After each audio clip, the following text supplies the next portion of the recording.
TWR का प्रस्तुति जिंदगी की राह बाइबल की पुस्तक का क्रम से अध्ययन हवे, जौना में आपके उ सब मिली जीवन की परमेश्वर द्वारा बचावे और मसीह नियर जिए खातिर जरूरी है। बाइबल ए बात के बुनियादी रूपरेखा के भी साथ रखेला कि एगो विश्वासी के दूसरे के साथ कैसे जिए के बा।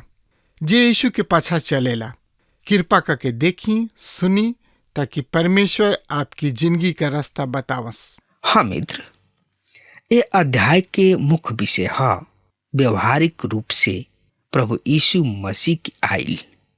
दूसरा अध्याय के अंत तथ्य के साथ शुरू होता कि विश्वासी वचन में स्थिर पावल जा सके। पौलुस कहले बाड़न कि परमेश्वर हमनी के दिल में शांति देले और हमनी के हर रोज के काम में, जैसे कि पौलुस इफिसी के पत्री में कह रहल बाड़े कि जौना बुलाहट से बुलावल गइल बानी जा वही के जोग चाल चले के चाही। यह बात यहाँ पर पौलुस थिस्सलुनी के विश्वासी सबसे कह रहल बाड़े।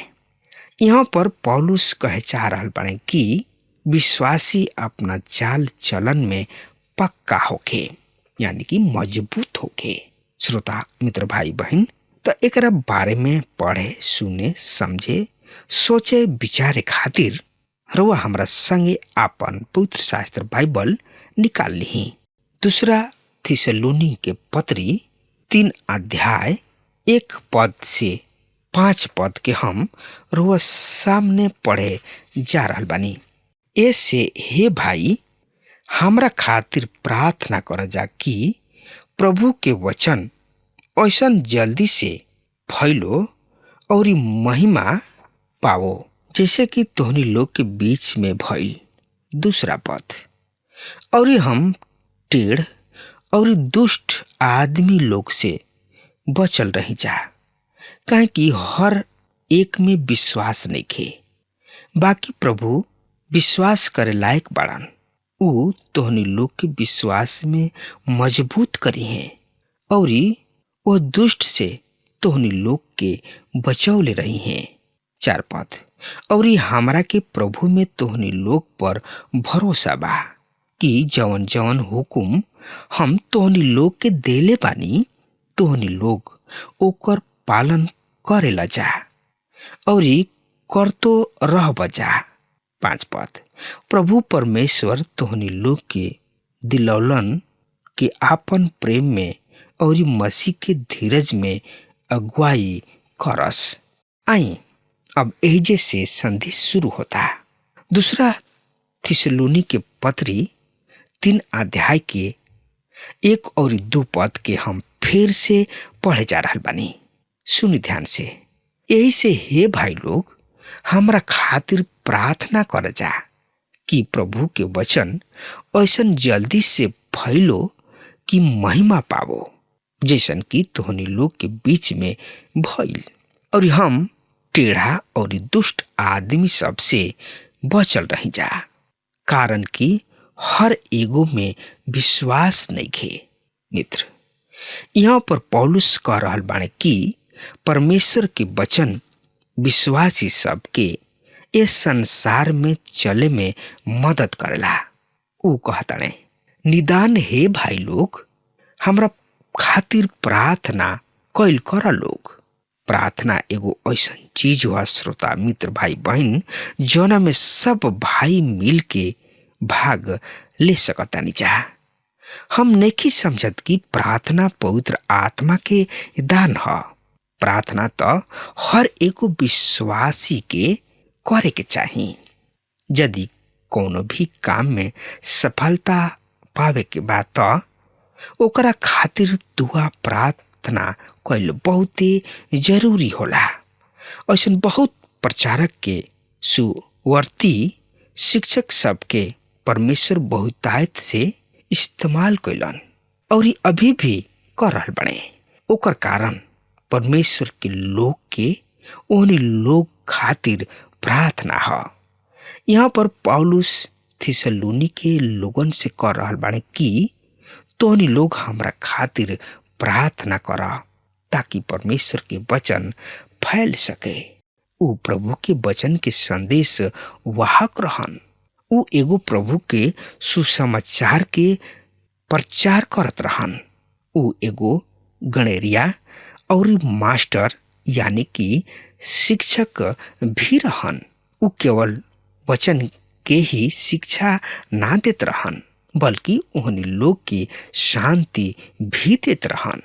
उन्हीं लोग के समझावत, सिखावत और बुझावत भी रहन, और उन्हीं लोग की प्रार्थना करे खातिर कहत भी रहन, ताकि वचन के विस्तार से फैल सके। आज रुआ पौलुस खातिर प्रार्थना नहीं कर सकत, लेकिन रुआ हमरा खातिर प्रार्थना जरूर कर सकतानी। हम रुआ दुआ प्रार्थना की सराहना करब, ताकि जवन वचन रेडियो के द्वारा प्रचार कइल जाला ओकरा द्वारा प्रभु के महिमा मिले, प्रभु के स्तुति होके, प्रभु के प्रशंसा होके, और परमेश्वर के वचन लोगन के बीच में फैले। लोगन के दिल में परमेश्वर के वचन के ऊंचा स्थान होके। हमरा ए बात से बहुते दुख होला जौन कि लोग ई कहलन हम विश्वासी हई, मगर परमेश्वर के पवित्र वचन के स्थान ना देले। मित्र, हम रुआ से निवेदन करतानी कि रुआ अपना पादरी साहब के खातिर प्रार्थना कइल मत भुलाई। प्रार्थना जरूर से जरूर करब। मित्र, हम यहाँ पर एगो बात बहुत ही सावधानी के साथ करे चाहब। हम जानतानी कि पादरी के का होखे के चाही, और हम इहो जानतानी कि एगो शिक्षक के कैसन होखे के चाही, जौन कि सम्मेलन में शिक्षा देले।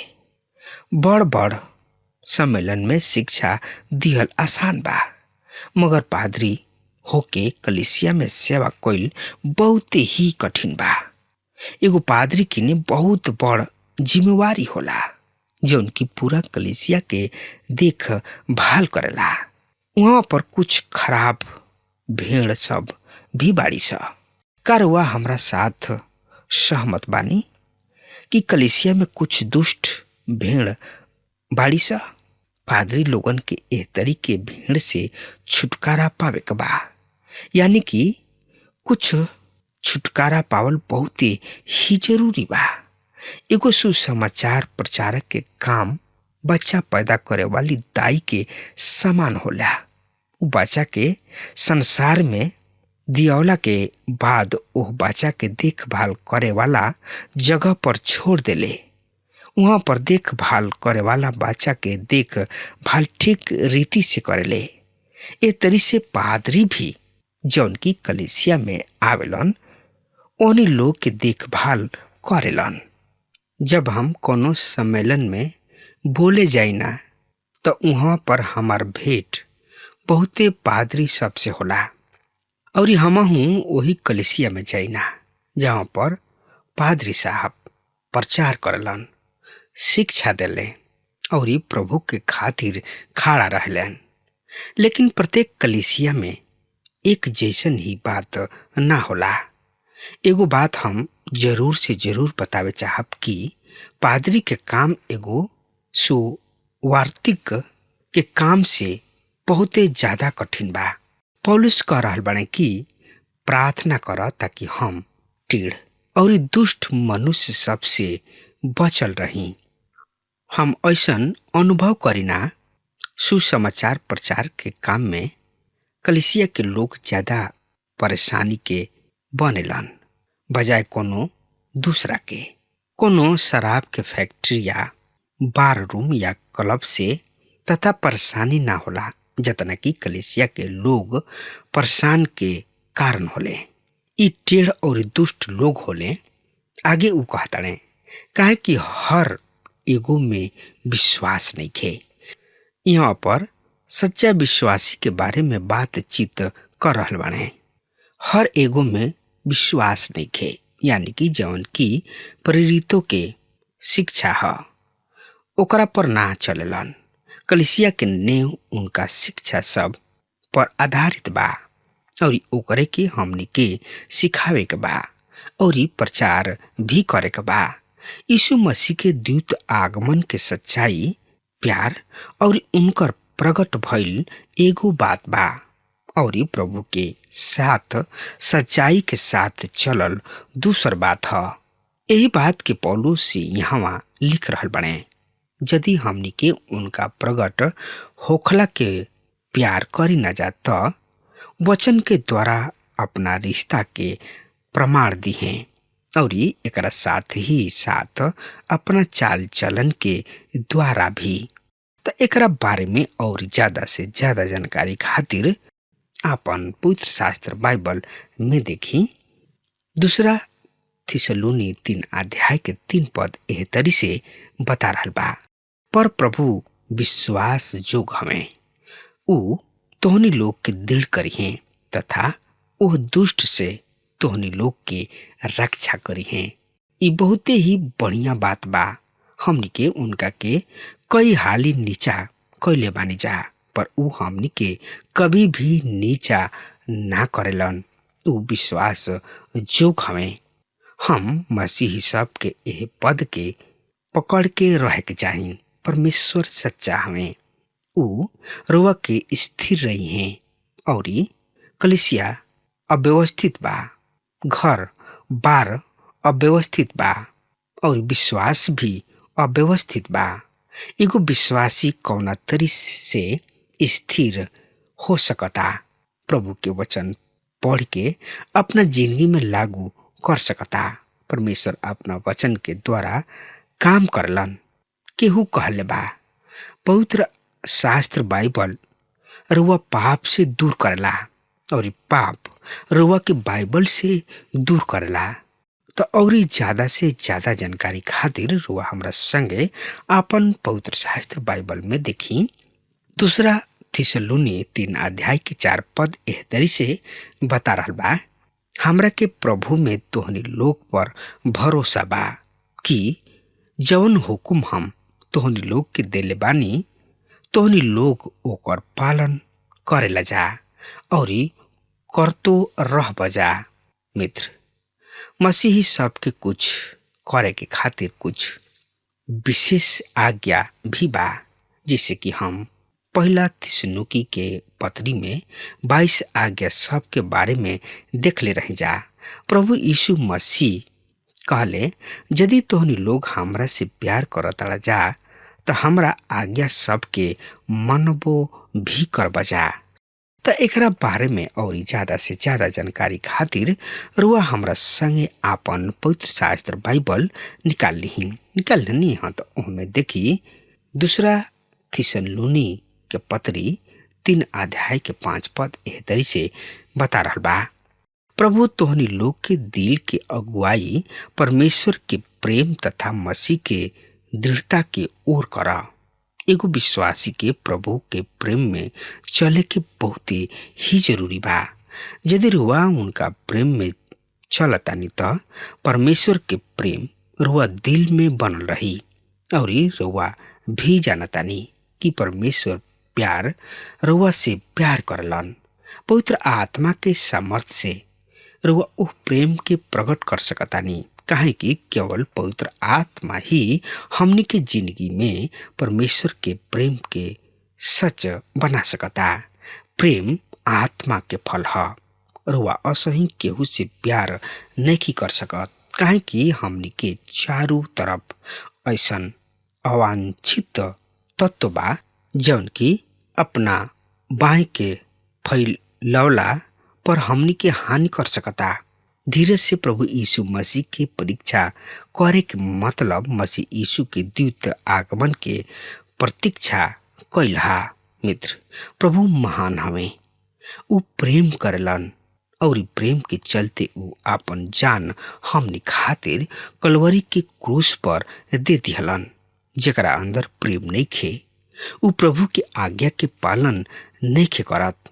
ऐसे हमनी के प्रेम के साथ केहू से बातचीत करे के चाही और प्रेम ही आत्मा के फल है और रुआ जिंदगी से झलके लगी कि रउआ प्रभु यीशु मसीह के जन हई, बेटा बेटी हई। ऐसे रउआ केहू से नफरत कर रहल बानी त प्रभु में उनका से प्रेम करी और प्रभु में उनका के आगे बढ़ाई, प्रभु में भाई बहन बनाई, ताकि ओहनियो लोग जानस जा कि सचमुच में प्रभु प्रेम करलन और प्रेम के चलते वो हमनी खातिर जान दे दिहले। अब हमार समय खत्म हो रहा बा, तब तक खातिर वो हमरा के आज्ञा दी। परमेश्वर हुआ की बहुत ही आशीष देस। आमीन। हमके विश्वास बा कि ई कार्यक्रम आप सब खातिर फायदेमंद सिद्ध भइल हुई। हम चाहतनी कि आप सब अपन अपन आशीष हमरों से बांटी। अगर आप सबके लगे बाइबल से चाहे आपकी निजी जिंदगी से क्यों सवाल होके चाहे क्यों समस्या खातिर प्रार्थना करावे चाहतनी तो हमारी फोन नंबर पर जरूर संपर्क करें। परमेश्वर आप सबके बहुत आशीष प्रदान करें और आज का दिन आप खातिर सुखद बनावे।